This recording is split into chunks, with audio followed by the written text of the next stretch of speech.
Welcome to UFHL Now! A close-up look at the ultimate fantasy hockey league. The most realistic fantasy gameplay. High stakes. High reward. Here's your host, the owner of Duckman's domination in the UFHL, and the mighty Mallards of the UFAHL, Dean Millard.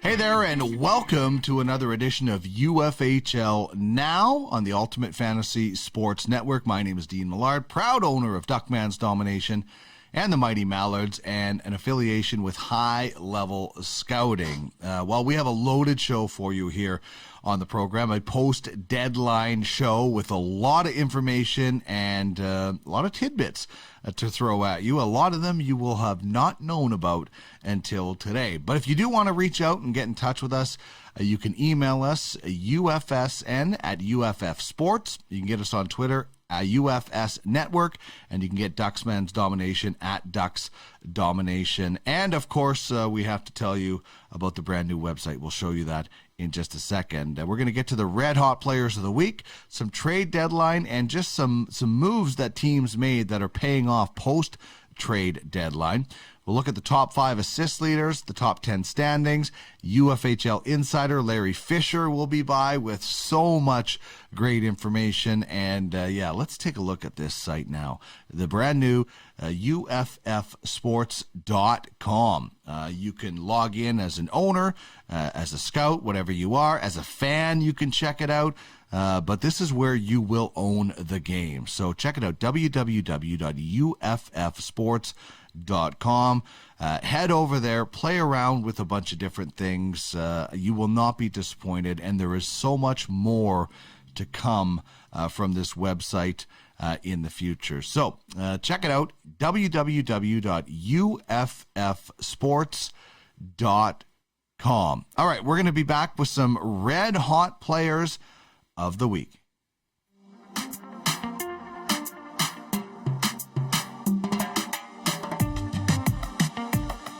You're watching the Ultimate Fantasy Sports Network, UFSN, your one-stop fantasy shop. Get in touch on Twitter at UFS Network. Email us, UFSN at UFFsports.com.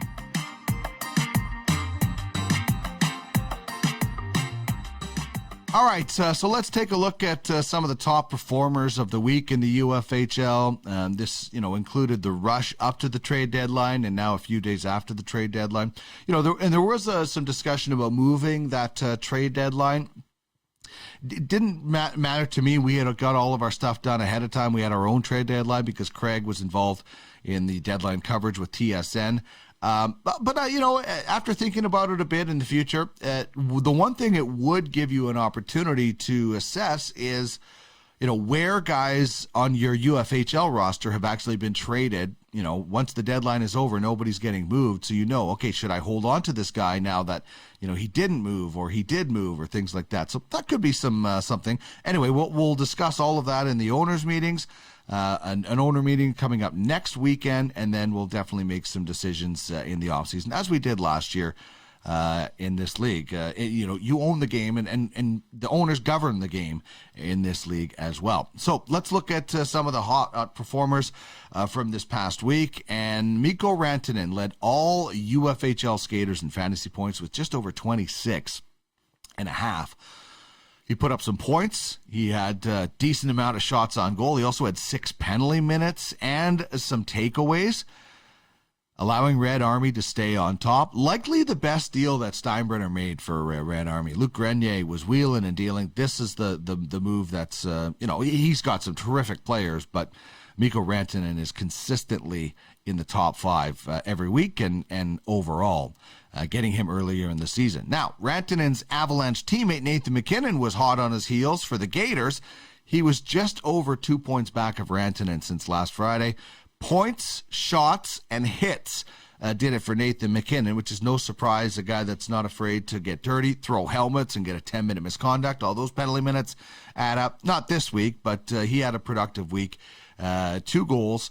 It's funny, Rantanen had 4 goals on 15 shots, McKinnon 2 goals on 20 shots, but both of them putting a lot of rubber on the net. Now, some people might say Winnipeg is a great place for a Yeti to live. I once pumped gas in the Manitoba capital when it was 72 below, according to the radio, with the wind chill. So I would agree that it is a great place for the Yetis. And then in the summer, for his cousin Bigfoot, lots of lakes and trees and everything there. And anyway, Neil Pionk is no myth for the Yetis this week. 12 hits, plus 4 takeaways to go along with his 4 assists. Pretty impressive. Pionk is the guy that the Jets got back in the Jacob Trouba trade, and everybody was wondering, that they didn't get enough, and he has been dynamite, getting a lot of power play time in Winnipeg as well. That whole blue line has been revamped over the past couple of years. Trouba, Bufflin, Myers, all gone from that right side. And it was a bit of a low-scoring week for all of the top players. Not a massive amount of points tallied this week. That's because the goalies stole the show. 8 shutouts since last Friday. That's incredible. That was a great show, by the way. That's incredible. Andrei Vasilevsky of the Titans, he had one of those shutouts, made 72 saves, along with a 2-0 record. And an assist. How about that? Chipping in. Put him over the top when it came to top goalies. He is the top goalie in the UFHL when it comes to fantasy points. Anthony Stolarz also had a bagel. Was 2-0 for the Stallions, who are in a fight for the playoff spot. So Stolarz giving them a big boost this week. And Nikolai Ehlers has been sharp for the Blades of Steel lately. 6 points, 14 shots. Throw in some hits as well.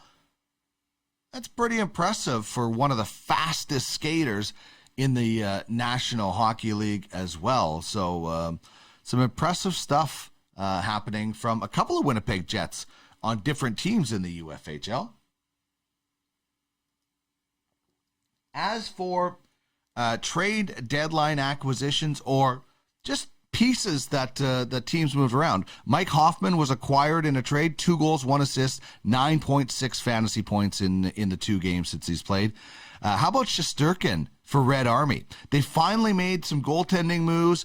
I can't imagine how far ahead they would be if the Flyers goaltending had been anything but the Flyers goaltending. Like the Philadelphia Flyers have not had a great goalie since Ron Hextall in 87, it seems.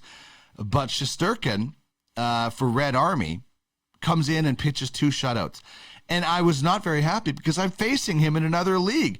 Plus, Luke called the shutouts on Telegram. Now, I'm all for that. I don't think there's such a thing as a shutout or a no-hitter jinx unless you are talking to the actual player involved.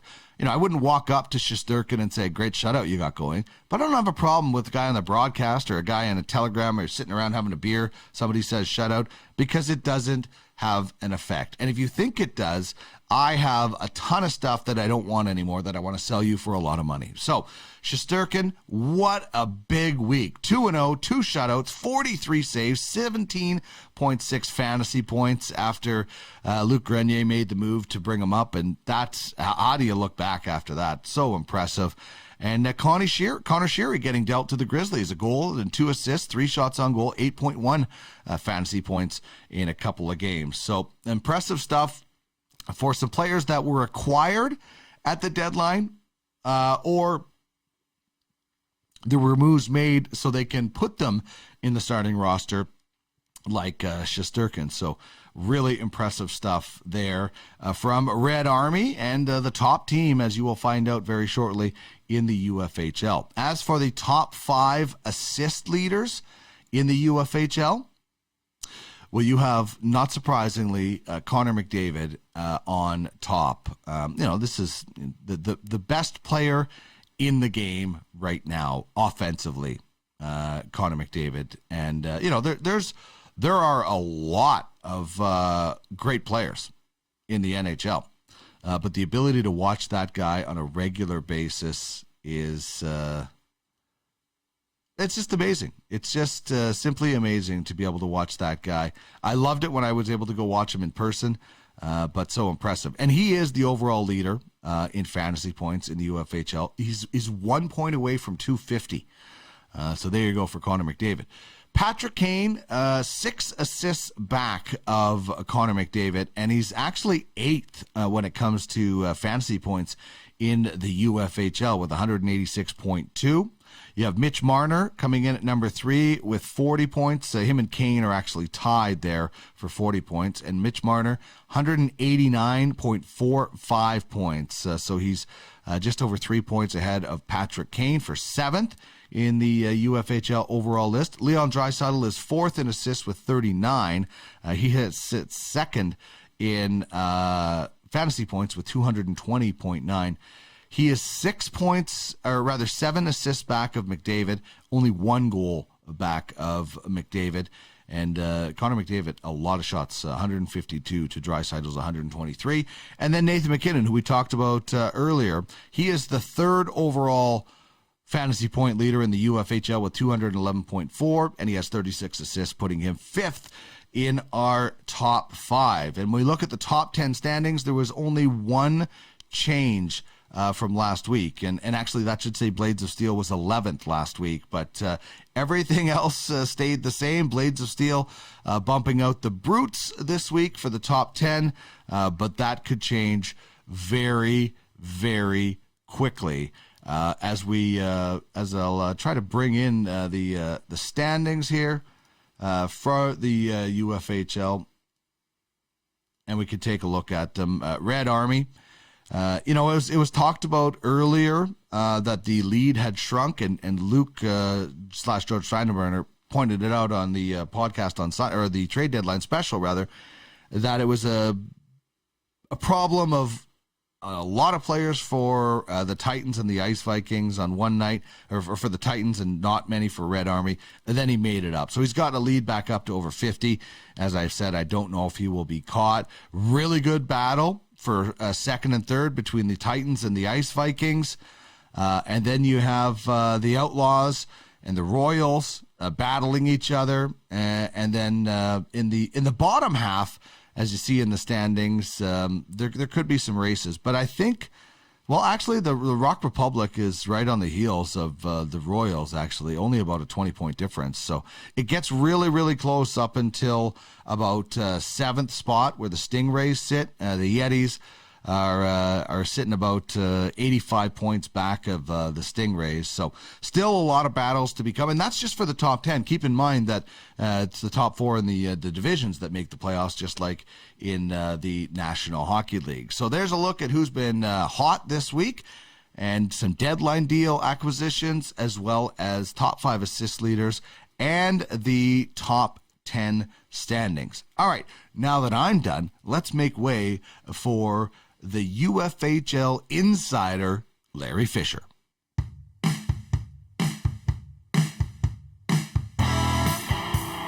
Time to get the scoop on the UFHL with our insider, Larry Fisher.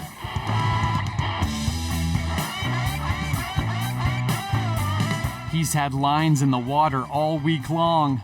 What will he reel in for us today? Let's dive in and find out what's going on with the UFHL now.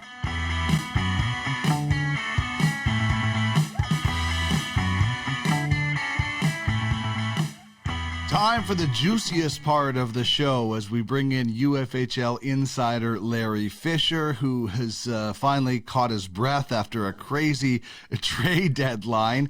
And then, you might think you'd get a bit of a rest, a bit of a break, and right away we're on to other things. And the first thing we're talking about in today's Insider Edition is the expansion draft, and the Bentley Jacks are doing their homework.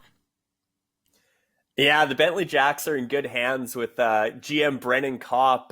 Luckily, he's in lockdown in Regina this week with COVID, so he's been home. He's had a lot of time on his hands, but Brennan's already tackled a post-trade deadline expansion mock draft. So he's went through the rosters since the trade deadline on Monday and identified targets of, if the expansion draft was today, here's our roster without any trades, of course. Now we can start going to these franchises and saying, hey, I might take this guy. Who do you want to, do you want to negotiate? Now he can start behind the scenes negotiating with franchises. Now that these rosters are locked in, at least for that 3 to 4 month period through the playoffs now, there won't be a whole lot of trades or movement announced. And there will be a window for UFHL franchises following the playoffs prior to the deadline to submit your protected list on July 17th. But by and large, there will be lots of movement there. But as of today, the rosters are locked in for the foreseeable future, and it's a great opportunity for Brennan to go through with the Bentley Jacks ownership group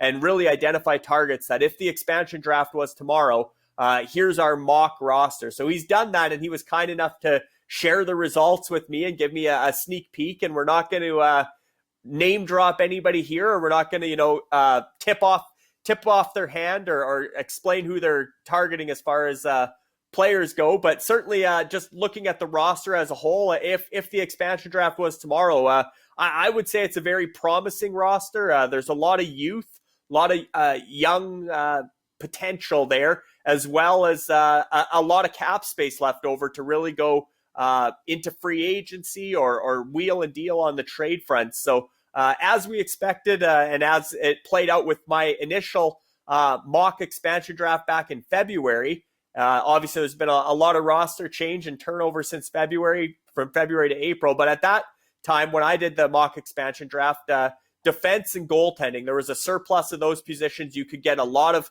top 4 defensemen, a lot of potential platoon starting goaltender types. And Brennan's expansion mock draft resembles that quite well, that they're 7 deep on defense, and all 7 of them you can say are right in the prime of their career. They have a great looking defense core if it plays out that way. Goaltending, they could go young, they could go experienced, but they're going to have a ton of good options in goal. And then forwards, you're going to be looking for the next William Karlsson, right? You're going to be getting a lot of these young guys that are maybe in the middle 6 on their current NHL roster and UFHL franchise that could end up getting exposed. And you're going to really have to identify who the next William Karlssons are, the guys that are going to go from 4 goals to 40 goals, right? And I think Brennan, like I said, they're in good hands, and their group. I looked at the roster they put together, and it quite resembles the direction I would go. And I love the fact they have that much cap space left, because as Brennan said, the owners are here to win. They're here to compete. As we can tell from a $10,000 expansion franchise sale, Drew and Darwin are wanting to make a splash with this expansion draft, and they'll have between July 21st expansion draft until, the beginning of October, when the roster deadline will be for next season, to flip some of these assets, to negotiate some side deals leading up to the expansion draft. And I do think the word splash has come up quite a bit in my conversations with Brennan. I think they want to really have a face of the franchise at that expansion draft, like Vegas did with Marc-Andre Fleury, right? They want to find a way to trade for a marquee player to be their franchise player right out of the gate. So it's exciting to see what the roster would look like if the expansion draft was tomorrow. And it's exciting to hear them talking about doing a lot of side deals and negotiating with franchises and really trying to reel in that big fish to have a big splash on the July 21st expansion draft. Well, they made it perfectly clear on the UFFS podcast that they were on how big they want to go, and they just don't want to be a bottom-feeding expansion team. Like, they don't want to be the Washington Capitals expansion team. They want to be the Vegas Golden Knights expansion team. So looking forward to seeing what they can do. All right, I'm looking forward to this next part of the conversation, the almost deals, the ones that were close at the deadline but didn't quite happen. And then we can play the what-if game of looking, what would have happened if this trade would have been happened. But where do you want to start with the almost deals? There were a lot of almost deals by the sounds of it, and we had some pushback to the timing of the trade deadline, obviously, because the deadline mirrored the NHL, which was 3 p.m. Eastern, noon Pacific time. And of course, on a Monday, a lot of people are at work, and things are coming up that are taking your attention away, and some people literally ran out of time at the buzzer. And I mean, there were some big names out there, guys like Patrick Laine. I had a few franchises reach out and said they thought they were close to landing Patrick Laine. If they had another hour or another, if they had till the end of the day, they think they could have possibly landed a guy like Patrick Laine or some of the other big names that were out there. But again, I think only Curtis Johnson and the Generals know how close they were to trading a guy like Patrik Laine. And of course, Patrik Laine scores one of the goals of the season the next day after the trade deadline. So I'm sure the Generals are quite happy they didn't pull the trigger there. But I know there were a number of franchises that were in on Patrik Laine, and I believe Duckman's Domination was one of those franchises as well that had some in-depth negotiations with a player like Patrik Laine coming up. And obviously, you could probably elaborate a little further on that, Dean. But that was one of the exciting almost deals I heard about was Duckman's Domination and the Generals talking blockbuster involving guys like Patrik Laine. Yeah, we did have some talks. We had some talks earlier in the season about a few players. And you know, the conversation for us surrounded around Laine and Adam Lowry. Those are the two guys that we kind of started targeting out of some of the players. You know, we were talking about guys like Nolan Patrick and some prospects and picks. They had an interest in Dante Fabro and an interest in giving us Tarasenko, and we weren't trading Fabro if Laine wasn't in the deal. And then finally I just said, you know, what sort of prospects would you like? And, you know, they came back with Broberg and Kaliev and Pierre-Olivier Joseph, which, you know, Broberg and Kaliev are our top two prospects identified by Craig in our system, and Joseph's in the top six as well. We have 8 prospects that we've identified as our A prospects. So once those names came up, and you know, then I said, okay, well, if those names are up, then Sagan and Tarasenko, Laine, and Adam Lowry are going to be in this deal. So it got to you know, a lot of talks, and then I think Curtis was like, okay, I want to take a step back, because let's remember, we're very early in this league still, and I think you know, if this league was maybe a couple of years down the road and we're both in the same situations, maybe that deal gets done. But I think it was just a little too big right now at the time, because, you know, they're gambling on some young players like Dante Fabro and all those prospects and Nolan Patrick developing. And, you know, we're gambling on fast tracking our development if we make that trade. So, you know, in the end, I'm kind of glad we didn't make that deal, because I like the path that we're on. But it was interesting to see the players going back and forth. With each message, another player was added in. And then I think everybody said, okay, let's just step back, and maybe this is an off-season deal or something like that. That's what I was going to say. Potentially one of those that you can revisit in the offseason when there's no salary cap implications as well. Or obviously in the offseason, you can be over the salary cap as long as you're compliant by the roster deadline. So you have a lot more wiggle room in the offseason. And the Generals are still, you know, in that playoff race in the Gretzky division within 100 points. And those Sagan's coming back in a couple of weeks. They should get, you know, upwards of 10 games out of him. And Tarasenko potentially heating up. Laine's been looking a little better lately. So they may have wanted to hang on and get into and try to push the Stallions for that final playoff spot in the Gretzky division, and then revisit their options in the offseason. But certainly those names were out there, the big three from the Generals, Laine, Sagan, and Tarasenko. And I know there were a few teams, not just Duckmans, that thought they were close to landing Patrik Laine. So it'll be interesting to see if those conversations pick up again in the offseason. Yeah, and there was a few teams that I talked to about different players. I had talks with the Stingrays as well, and I know you have a tidbit about them and a defenseman. You know, we did talk to them about Oscar Klefbom and Zach Werenski, and Colton Parayko was the guy that was in the mix in those potential discussions. But what else did you find out about the Stingrays?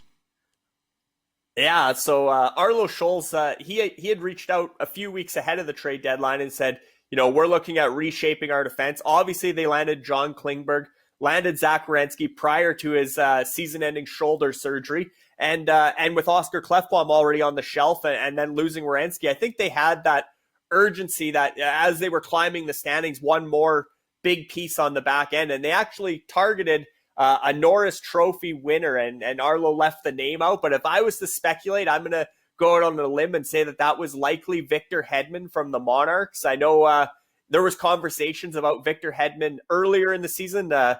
Just talking with Corey Lazar, the general manager of the Monarchs, he had mentioned that a lot of franchises were asking about Victor Hedman, and why wouldn't you? He's such a beast who hits all the categories, and you know, a Norris Trophy winner as the NHL's best defenseman. So, but I know the package that the Monarchs were looking for there.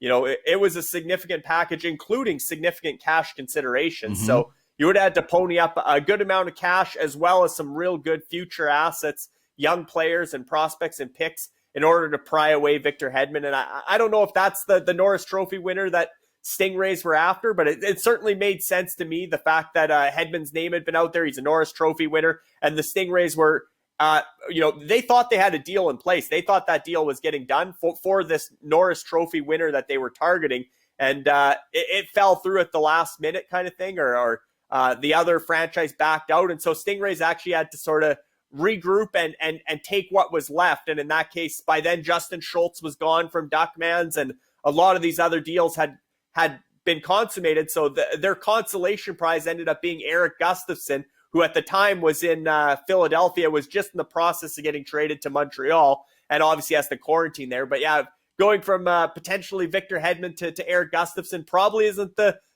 consolation prize the Stingrays were hoping for, but certainly the Stingrays have been active. And the one thing they did is they held on to Oscar Klefbom as well as their number one prospect, Helge Grans, a Swedish defense prospect who was a second-round pick in 2020, and a guy who Arlo said had a ton of interest throughout the year. Whenever trade negotiations came up, other franchises wanted Helge Grans as the kicker, as the throw-in to sweeten the deal and possibly land an even bigger upgrade. And they held off. They're really high on Helge Grans. They want a sort of a mid-first round pick for Helge Grans, even though he was a second-round pick. They believe his caliber, at least for the 2021 draft, he would be a mid-first round pick with the discrepancy between 2020 and 2021. So interesting that they held on to Grans. And with Klefbom, I think as the season played out, they wanted to trade him as soon as he was out for the season. They would have liked to get a healthy body in and capitalize on the man games lost and the fantasy points lost. But as the season wore on and they were doing fine without Klefbom, I think it became a case of we may as well wait this out and see if he is going to be healthy for next season. He's got a nice cap hit, nice contract. He would fit in great on that back end. But I know they had another deal as well where Cam Fowler was going to be moving out in exchange for a similar top four defenseman, kind of like that Klingberg for Brent Burns deal is my understanding. So Stingrays had a lot of irons in the fire to shake up their defense core. And obviously they got Werenski, they got Klingberg, they got Gustafsson, they got guys like Zach Bogosian. So they did a lot of work on the back end, but there were some of those almost deals that just didn't quite come together, including the big one for a Norris Trophy winner who the insiders speculating would have been Victor Hedman. Yeah, I'm pretty sure it was Victor Hedman as well from the scuttlebutt that I heard. And we also got a big cash offer from the Stingrays for a player as well. And if I would have been in a different situation, I might have taken it, but I really love the gameplay. I really love the aspect of building a team, and so we decided to pass on that one. Speaking of successful deadlines, what made it so successful for Kamikaze? I think Kamikaze had probably the most interesting deadline for me. So I reached out to Donnie Talk, and he was very forthcoming on kind of the behind-the-scenes look, the war room of Kamikaze and how all their deals came together. But the two deals that jumped out for me were obviously Jamie Benn for Brendan Gallagher and then Brendan Gallagher for Jacob Trouba. So Donnie Talk's a Habs fan. Brendan Gallagher is his favorite Montreal Canadian. We all know Gallagher's out for the rest of the regular season, but and he's getting he's doubling his cap hit for next season with his new contract. But again, being that he's a Hab and Donnie's a Habs fan, and trading Jamie Benn for Brendan Gallagher and Ben going to the Yetis, I thought Brendan Gallagher was going to be, this long-term face of the franchise for Kamikaze, sort of their leader, their wears his heart on his sleeve type captain for Kamikaze. But it actually, Kamikaze sort of slipped out of the playoff race. They're about 85 points behind Strong Island, kind of unlikely to catch them for the final playoff spot in the Ore division. So I just thought Brendan Gallagher is there for the long haul, and he'll be the face of the franchise starting next season. But then, they really wanted to upgrade their defense, and that was the priority of the deadline for Kamikaze. And when they reached out to Elite Assassins about Jacob Trouba, all of a sudden Brendan Gallagher's name came up again there. So Gallagher's stay with the Kamikaze franchise was short-lived, and Jacob Trouba ends up coming in there. And the other big move that Kamikaze made on the back end was bringing in a real top prospect, 11th overall pick a couple years ago in Victor Soderstrom, who's developing in Arizona's system, but could be sort of an Oliver Ekman-Larsson successor in Arizona, that type of defenseman. So they acquired Victor Soderstrom from the Royals, actually in exchange for the main piece going back was the Tornadoes' first round pick in 2021, which we know is going to be a lottery pick, likely going to be bidding on first overall in this summer's entry auction, or our version of the NHL draft. So that was the other big blockbuster, was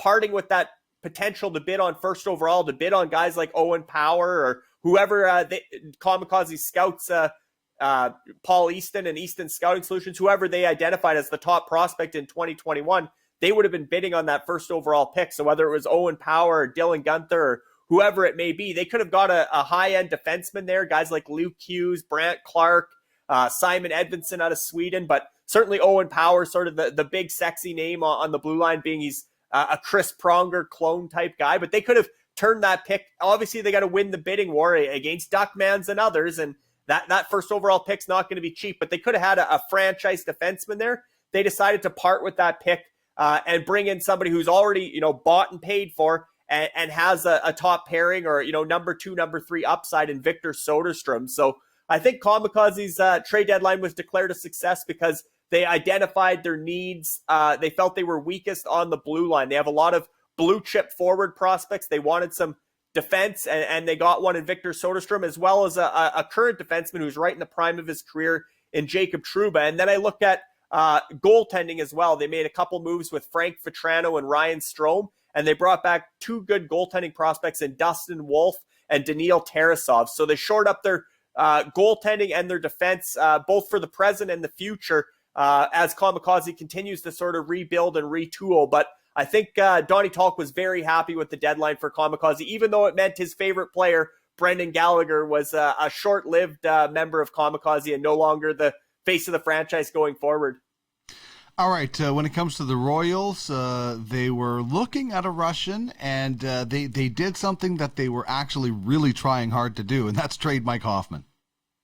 Yeah, they got rid of Mike Hoffman, and they turned down a lot of offers or requests for Mike Hoffman, according to interim general manager Brent Baldwin. There was, we were led to believe there was a lot of interest in Mike Hoffman. We were sort of wondering how much interest there really was, because they kept putting his name out on the trade bait board. And usually when they're continually throwing it out, it indicates that there's not a whole lot of interest. But Brent Baldwin says there was interest. There was other options with Mike Hoffman, but they ended up trading him to the Titans in a 1-for-1 swap for Jordan Eberle. And Jordan Eberle's having a really good year with the New York Islanders. Mike Hoffman, as we know, is a really streaky scorer, but he bagged 2 power play goals right after the trade deadline, and he has been heating up leading up to the trade deadline. So the Titans are obviously trying to nip at the heels and chase down Red Army atop the standings in that first place race, and they're hoping Mike Hoffman gets hot. But they were able to get rid of Mike Hoffman, which was sort of one of their goals going into the trade deadline. They weren't a big fan of how streaky he is. And then, like you said, they're looking at a big name Russian, and actually it was Evgeny Malkin. The Royals were trying to land Evgeny Malkin from the Elite Assassins. The Royals already own Alex Ovechkin, so just that thought of reuniting the 2 big Russian stars, obviously the Legends League potential is there, but just the fact of having Geno Malkin and Alex Ovechkin on the same UFHL franchise, cool idea. That it was something they explored. They reached out and wanted to make it happen, but it wasn't meant to be. And then the other thing that jumped out to me with the Royals was they never ended up moving Denis Gurianov or Dominic Kubalik on the up front as younger forwards. Those guys were on the trade bait board throughout the season. They held on to their young core guys, and I think that's bodes well for the future of the Royals. They're a top 5 franchise right now. They're going to finish somewhere in the top 10, currently in 5th place. But you look at, they got Quentin Byfield on the way, and they acquired that Tornadoes first round pick to potentially add the Owen Power, the Dylan Guenther, to be in that bidding for first overall. So the Royals are in good shape in the present, and they're in really good shape for the future with the prospects they have coming, led by Quentin Byfield and whoever they end up getting with that first overall, or the bidding for the first overall pick. Whether they end up getting first overall, second overall, they're willing to spend. We know Tyrion has spent in past auctions, so the Royals are going to be bidding in the entry auction, and they're going to get another stud prospect there to pair with Quentin Byfield as the future of the franchise. But the present's looking pretty darn good too for the Royals, so they're in good shape. All right, we discussed in previous shows about how busy the Yetis have been since Scott Lowwater took over, but focusing on a deal that he almost made at the deadline. Yeah, just a quick hitter here.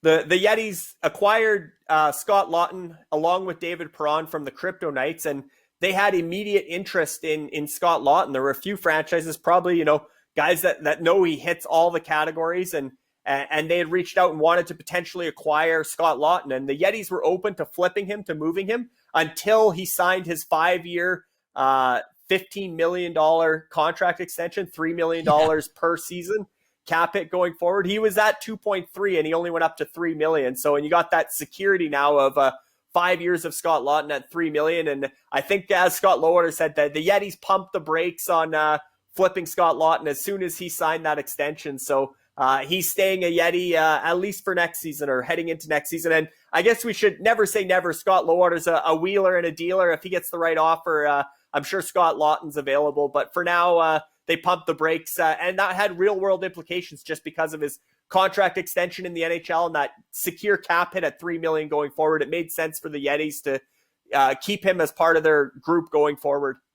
You like, just like you need those ELC contracts where guys come in and play well on low contracts, you need to find those guys that are on great contracts. One of the reasons we were going to keep Justin Schultz is because he has a good contract. One of the reasons we were interested in Oscar Klefbom, if he can come back, is because he has a good contract. So you find those guys that are on those good deals, and they're worth their weight in gold. We always like to focus on a franchise here on the UFHL Insider on UFHL Now.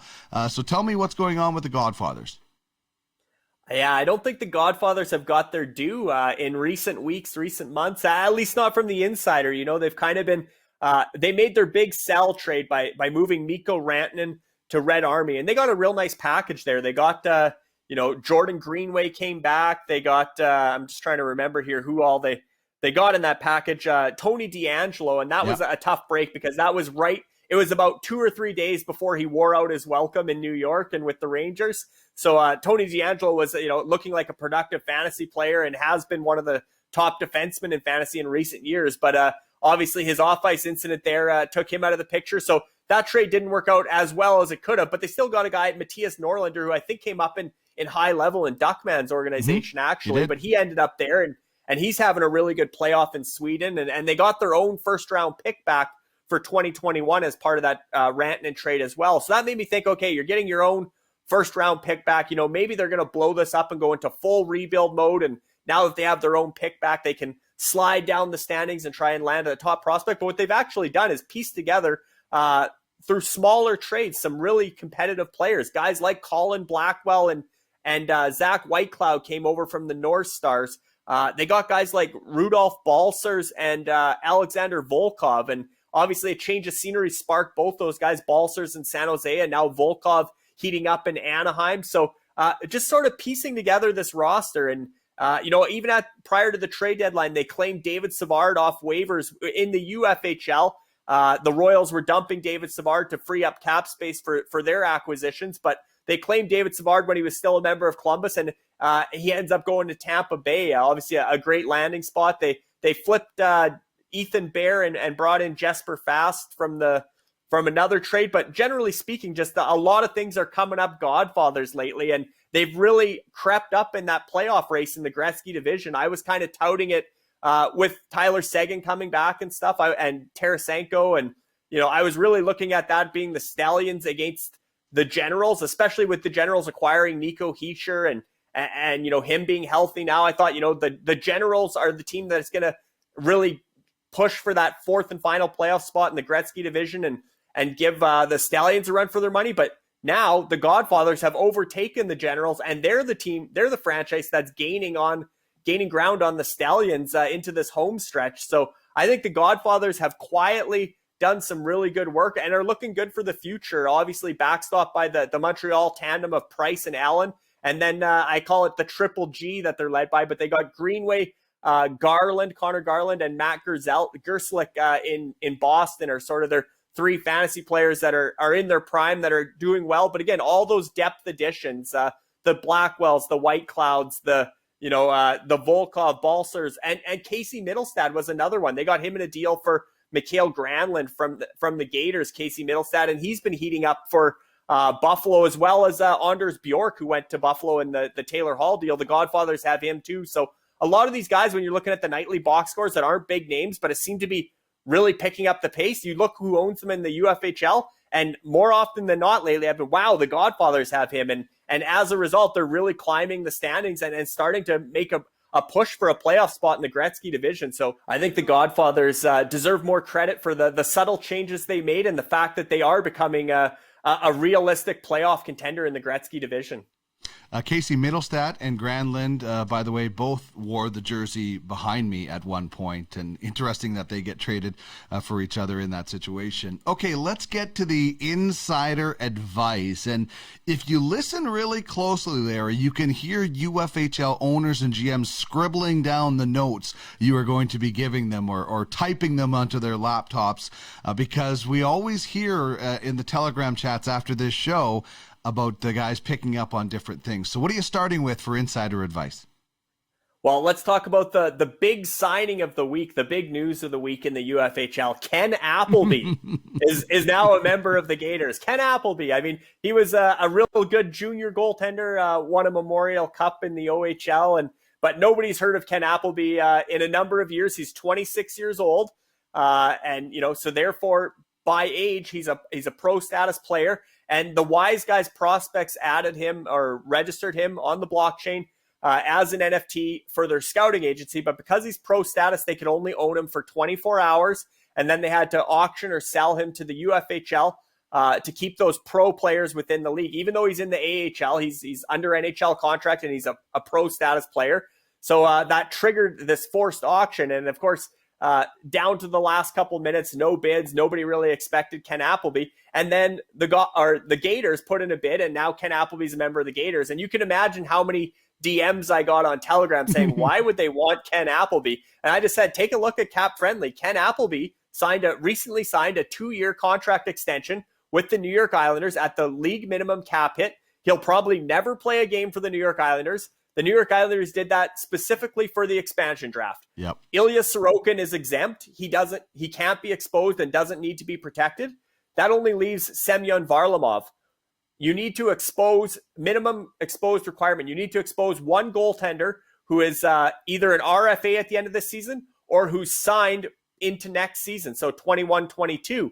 They had no other goaltenders in their organization that met the minimum exposed requirement, which meant Semyon Varlamov couldn't be protected. And Ilya Sorokin is exempt, so he can't be exposed or protected either way. But it would have meant the Islanders had to expose Semyon Varlamov. They obviously didn't want to do that. So enter Ken Appleby as the placeholder for the expansion draft. He'll be exposed by the New York Islanders. Now, turn over to the UFHL. The Gators were in the exact same position. They have Laurent Brossoit and Craig Anderson on their roster. Both those guys are pending UFAs. They don't meet the minimum requirement because they're not RFA and they're not signed through next season. Then you go down the list. They have 2 prospects, Ivan Nalimov and Artur Silovs.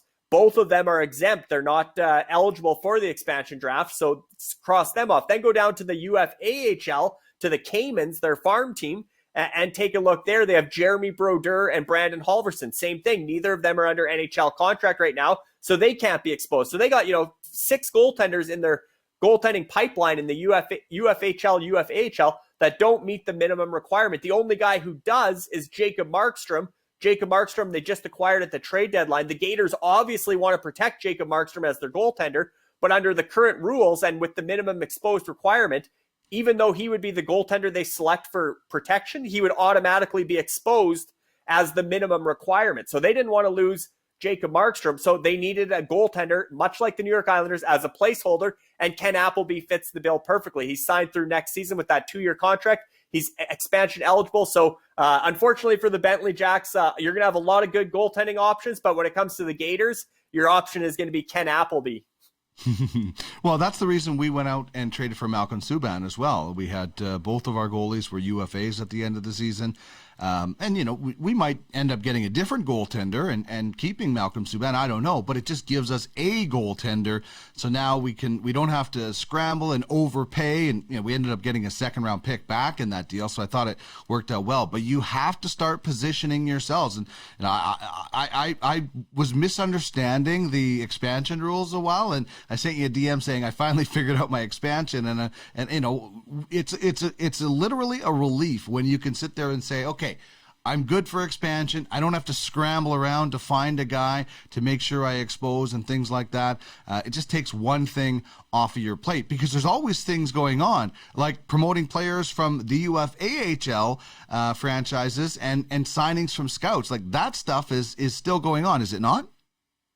Yeah, that is ongoing. And like I said, with the expansion, Dean, I think nobody can be scrambling at the last minute on July 17th saying, I didn't know the rules. We are, between now and July 17th, and for a number of weeks already on this segment, we're focusing on the expansion draft. We're going to talk about it in the upcoming owners meetings. We're going to get these franchises prepared, but there are some rules that you really need to know. And so hopefully people are paying attention, and there won't be anybody scrambling saying, I didn't know that rule, or I didn't know the minimum exposed requirement on the morning of July 17th when their protected list is due, or after they submit it, they find out they got to expose Jacob Markstrom because the goalie they want to expose isn't eligible, or whatever the case. But you're right. Another big talking point that came out of this week following the trade deadline is a number of people reached out saying, hey, can I bring this player up from my UFAHL franchise? Can I still sign this player from my scouting agency? And the answer is yes. Much like the NHL, the only transactions that are no longer allowed after the trade deadline are franchise-to-franchise trades. So you can't make any more trades franchise-to-franchise. But just like in the NHL, there's lots of prospects signing down the stretch that are going to be on playoff rosters. They're eligible for playoff rosters. And we expect to see the same in the UFHL. If there's prospects that are, getting close to that pro status, 26 games, there's a couple out there. A guy like Alex Nedeljkovic, goaltender in Carolina, might get to 26 games.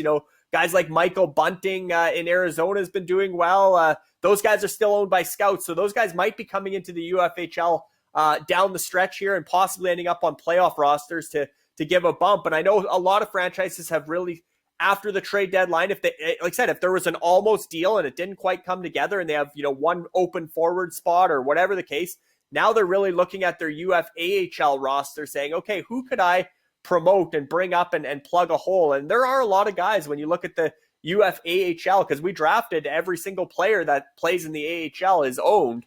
And a lot of those players are now currently promoted in the NHL and are NHL regulars. So a lot of franchises will be looking at bringing in recruits after the trade deadline from their UFAHL franchise, as well as their scouting agencies down the stretch.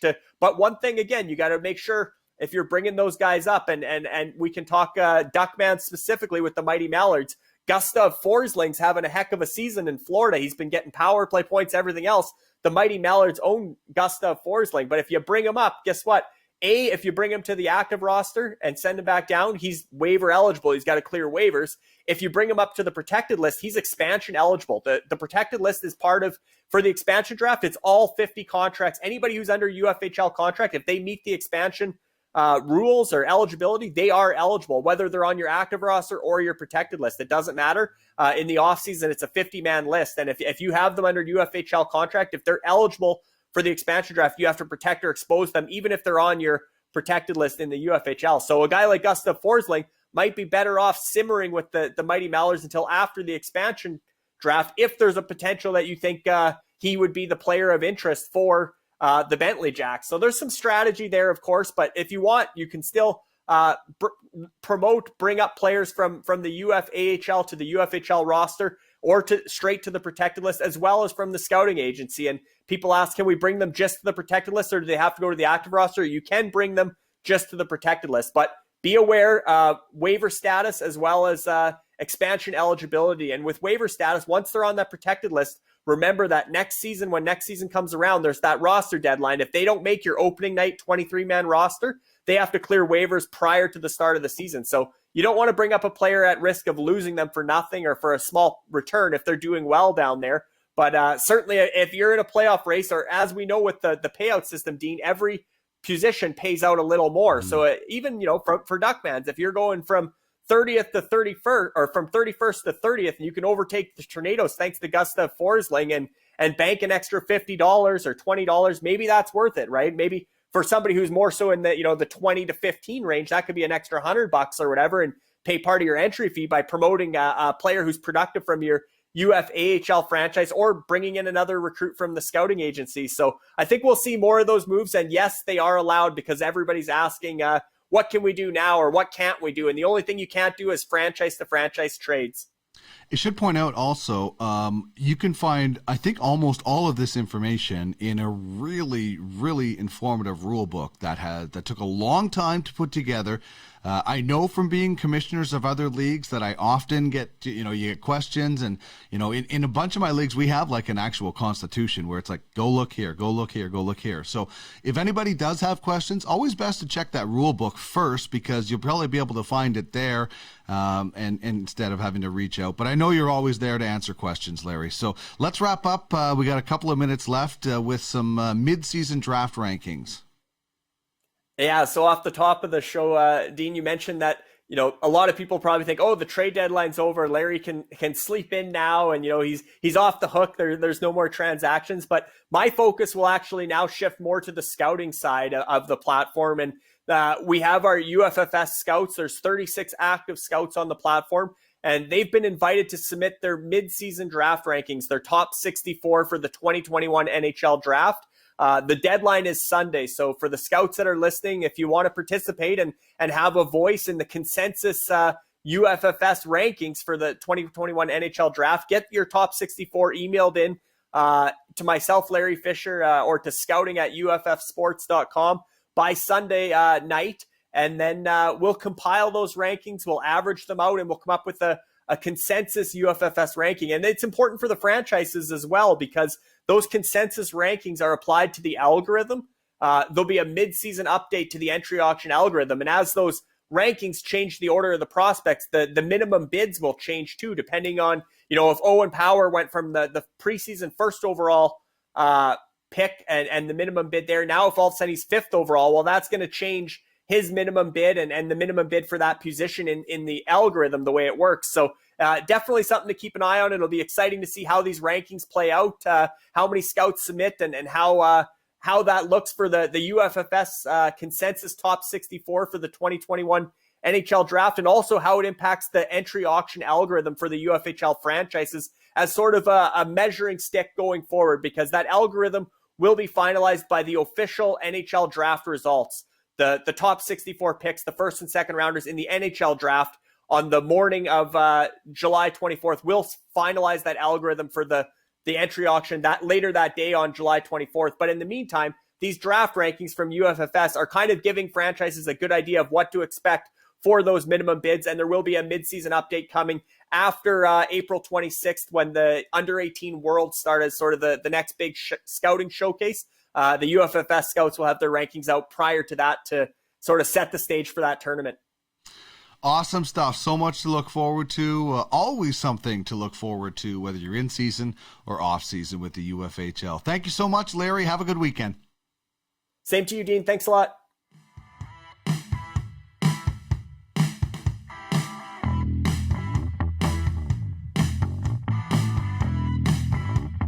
This is UFHL Now with Dean Millard. Get in the game, where you own the game.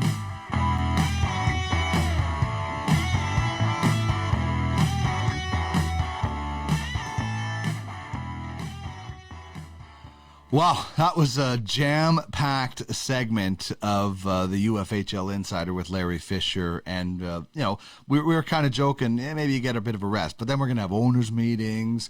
We'll have the expansion draft, the playoff draft before that. So there's going to be always stuff to talk about. And there'll be so much information coming out of those owners' meetings for tidbits for the UFHL Insider for sure. One more reminder, we've got this gorgeous website going here, www.uffsports.com. You can fly around there. If you're an owner or a GM, you can register, as you probably already have.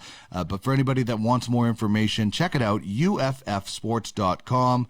Get in the game where you own the game. And we will have two more big announcements. Already we have the UFHL, the UFAHL, and of course we have the UFGA, the Ultimate Fantasy Golf Association, and the UFBA, the Ultimate Fantasy Basketball Association. We have all that going right now.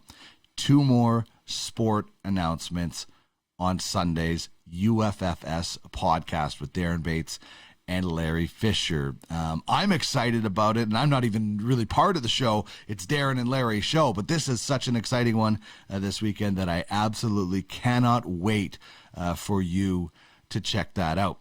Also, you should check out the rest of the programming we have going on the Ultimate Fantasy Sports Network. We've got the UFFS podcast every second Sunday, one coming at you this Sunday.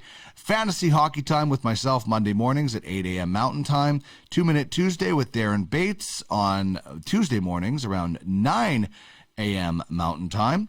Tracking the Draft with Craig Button Wednesday afternoons, and this show, UFHL Now, every Friday at 6 p.m. Eastern. You can check out all of the shows at the Ultimate Fantasy Sports Network YouTube channel. Just search out UFSN and you'll find it.